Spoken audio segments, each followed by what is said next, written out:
Көптөгөн жылы сөздөрдү арнап келип, аягында дос бойдон калалы дедим. Жүрөгүмдү бир заматта муз каптай түштү. Канчалык жок деп кыйгыргым келип турса да, макул деп айтып алдым.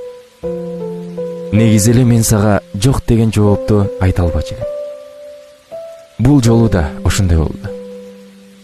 Макулдугумду берсем дагы сени менен кантип дос болуп жүрөрүмдү билбей жаттым.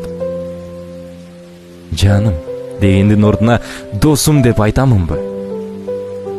Доско көздөрүңдү кучактаганыңды сагындым деп айта берсе болобу? Сени башка менен көргөнүмдө кызганыч мени жанчып жатканын кантип жашырсам болот? Мына ушундай суроолор мени жок кылып жиберчү болду. Мурда дос деген сөздү жакшы көрсөм, азыр жек көрүп калдым. Дос бойдон калалы деген сөздү